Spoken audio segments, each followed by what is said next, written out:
Good morning, everybody. I'm joined here by Mayor Nancy Rotering and Chief of Police Lou Jogman. My name is Chris Covelli, C-O-V-E-L-L-I, and I'm the spokesman for the Lake County Major Crime Task Force. This morning we're going to provide you with some updates about where the investigation has led thus far, where we're at, and where we're going to be moving forward. So over the past 24 hours, there's been a significant amount of information obtained by investigators, and this consists of the extremely hard work by Highland Park Police, the Major Crime Task Force, State Police, ATF, and the FBI.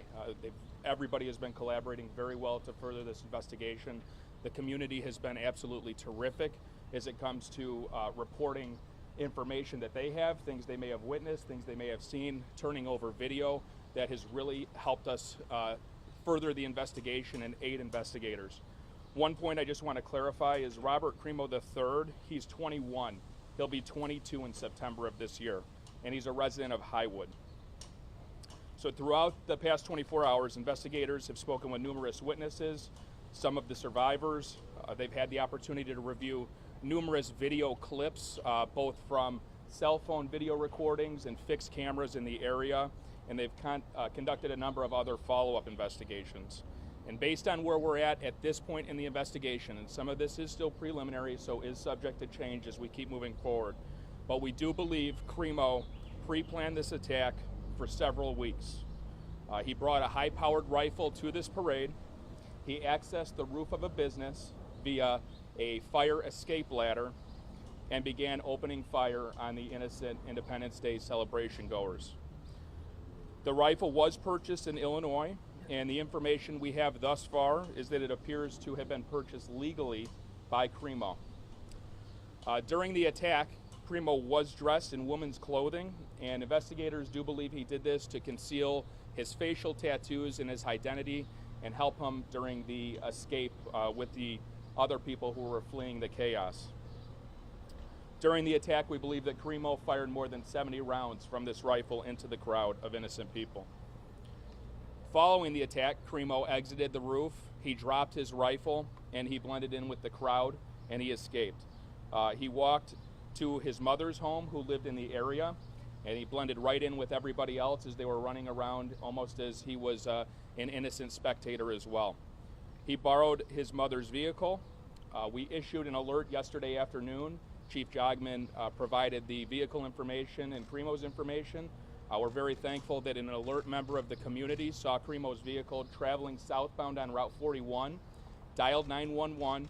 An alert North Chicago police officer spotted the vehicle, waited for additional backup units to arrive, conducted a traffic stop, and they were able to safely apprehend Crimo with no injuries to the officers. Inside the vehicle, there was a second rifle located. Indications is that was purchased by Crimo as well. Thus far, over 30 people were injured during the attack, and this does not include the 6 who lost their lives. Right now, Crimo remains in custody at this time. There are no indications that there was anybody else involved in this attack. By all indications, it appears Crimo was acting by himself. The Lake County State's Attorney's Office has been with us from the ground level. They're with us this morning. They were with us through the night. We continue to review the information. Investigators are still developing leads and very critical information. Once we're at a point where we're ready to review all of that information for charges, we will sit down with the state's attorney and review for criminal charges. I'm going to turn this over to the mayor, and then I'll be back up to answer questions. Mayor, thank you. Thank you. Today is a day of grieving together, a day to pause, a day to remember those who left us, those who were injured, and for strength for our community. Several vigil and prayer services are taking place today, both inside and beyond Highland Park. They are as follows. The Community Church of Lake Bluff, 117 East Scranton Avenue, Lake Bluff, will hold a prayer service today at noon. The service will include prayer and music at Christ Church on the corner of Route 60 and Waukegan Avenue in Lake Forest. Trinity Grace Church and Christ Church has organized a community prayer gathering at 3 p.m. at Trinity Grace Church, 1506 Half Day Road, Highland Park. Everyone is welcome. Highland Park Presbyterian Church, Trinity Episcopal, and other area faith leaders will hold an ecumenical community prayer vigil today at 7 p.m. at the Highland Park Presbyterian Church, 330 Laurel Avenue, Highland Park. All are welcome.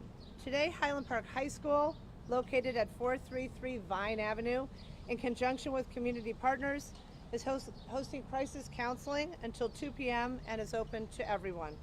No appointments are necessary.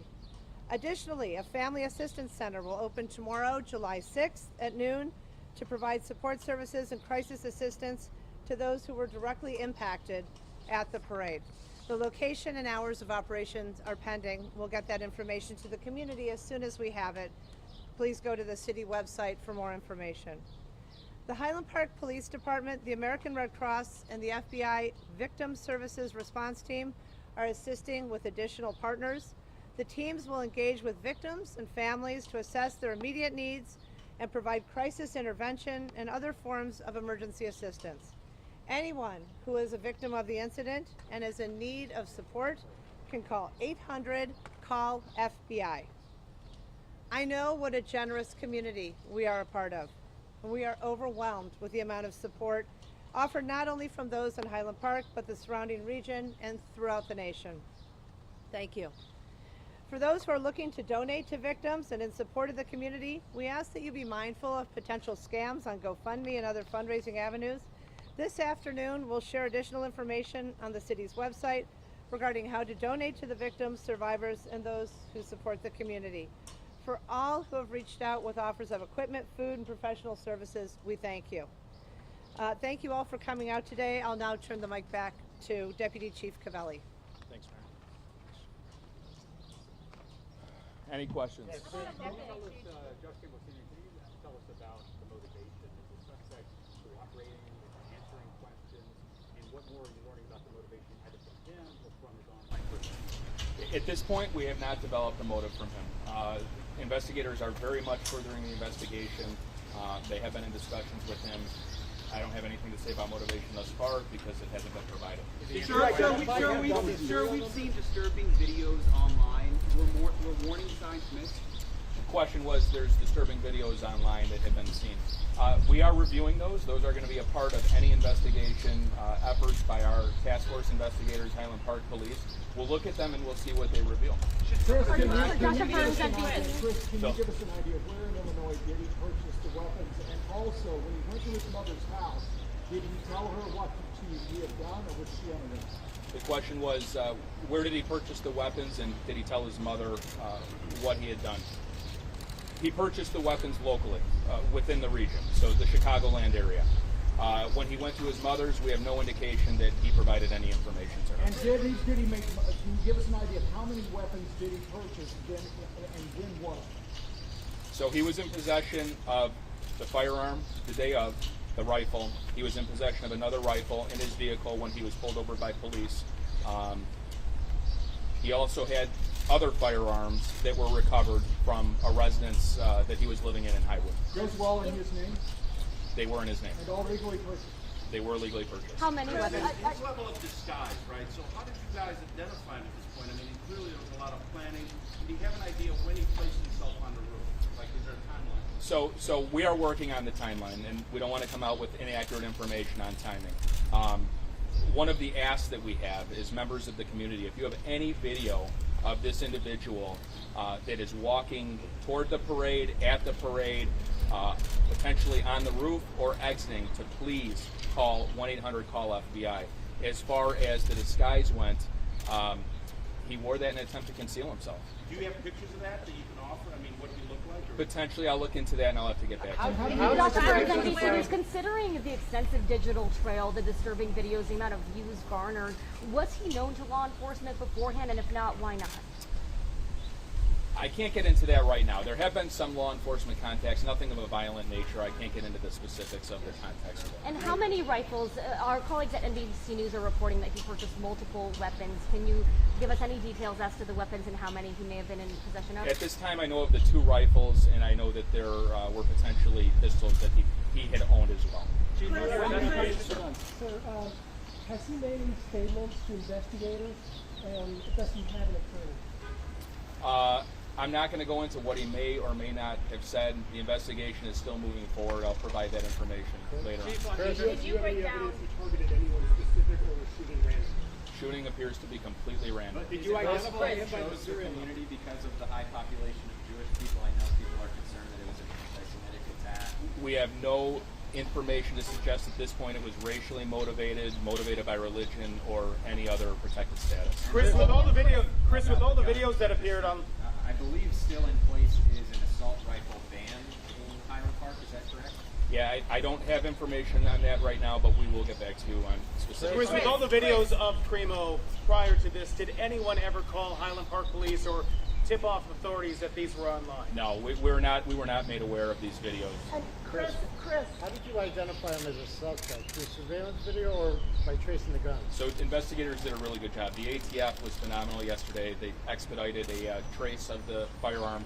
That was a major investigative lead for us. In addition to that, the witness statements, the videos that we obtained from people that turned them in, and the businesses, they all helped us tremendously. Can you break down the number of injuries, not the deceased, and can you also then further break down how many of those were gunshot victims and how many of the injured were not gunshot victims? The information I have right now is that all of those that were either transported to the hospital or self-drove themselves to the hospital were injured by gunfire. So over 30 individuals that were injured by the gunfire, and they went to the 3 hospitals we mentioned yesterday.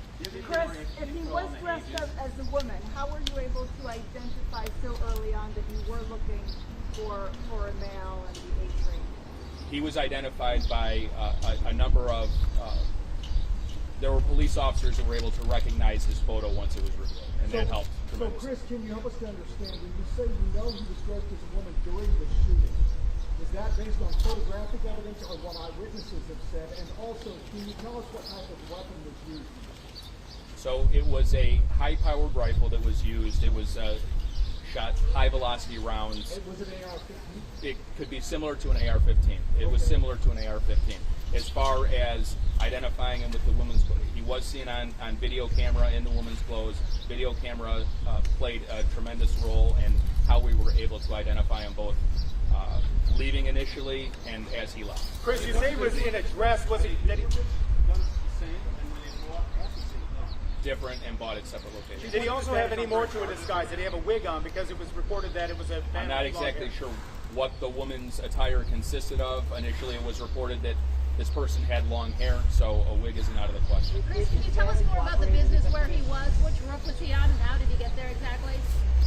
Can you repeat that? Can you tell us more about the business where he was? Which roof was it and how did he get in there? It was a local business right in that vicinity. I'm not sure the name of the business. He was able to access the roof through a ladder that's affixed to the side of the building. We'll take 3 more. What happened with that clothing? Did he dump it somewhere or did he have it on him? Have you talked to his parents at all? We've talked to teachers since he was in elementary school that have contacted his parents several times saying there were issues with him as a teen and a young child growing up. What type of cooperation have you got? One of the things that is important to remember here is the diligence and investigation. We're going to reach out to everybody we possibly can that has information, firsthand information about him, whether that's family members, teachers, friends, whoever it is that has information. But it does take time. It takes time to gather who may know him, who knew him in the past, teachers. That is something that task force investigators are working on. They've interviewed a number of people thus far, but please keep in mind we're 24 hours in. There's a lot of work to be done here. We're not done. I don't want to get into levels of cooperation. No indication the weapons were modified. One more. No children have passed away. We'll take your last one. They gave when he bought the weapon. What address did he give? I'm not sure what address he gave. I can get back to you on that. All right, we'll be back this afternoon about 3 o'clock. We hopefully have an updated status on charges. He'll remain in custody at this point. 3 o'clock. Thank you. Mayor,